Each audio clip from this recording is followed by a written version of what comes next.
มันคิดถึงจังก็นานครั้งถึงสิได้พอนา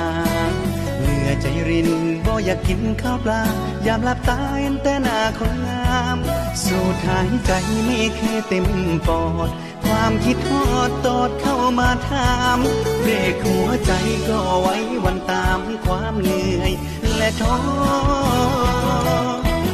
โทรหาเธอเป็นบางครั้งคราวก็พอบรรเทาความเหงาลงไปได้แต่อุณหภูมิความคิดถึงห่วงใยทำยังไงไม่เคยลดสักทีโนแค่คุยสายมันก็ยังบ่เพียงได้ยินเสียงมันก็ยังบ่พออยากเห็นตัวเป็นจ่อมานั่งยอใส่กันคิดฮอดสิตายบ่ได้ว่า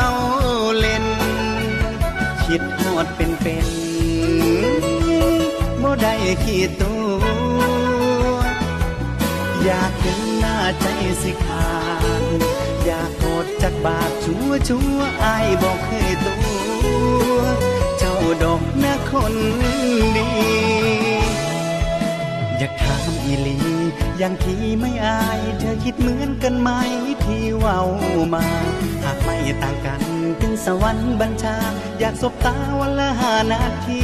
อยากสูดหายใจรักให้เต็มปอดอยากสิกอดให้หายคิดถึงอยากสิหอมแก้มสักกอดหนึ่งให้ลึกถึงข้างใน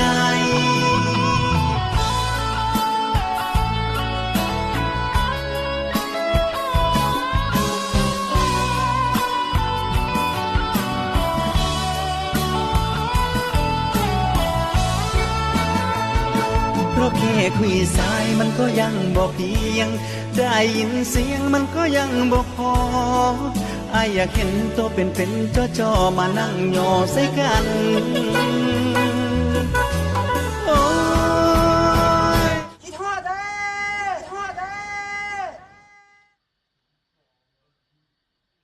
คิดฮอดสิตายบ่ได้ว่าเล่นคิดฮอดเป็นบ่ได้ขี้ตัวอยากเห็นหน้าใจสิขาดอยากกอดจากบาดชัวอายบอกเคยตัวเจ้าดอกนะคนดีคิดฮอดสิตายบ่ได้ว่าเล่นคิดฮอดเป็นบ่ได้ขี้ตัวอยากเห็นหน้าใจสิขาดอยากกอดจากบาดชัวอายบอกเคยตัวดอกหัวใจตัวเอง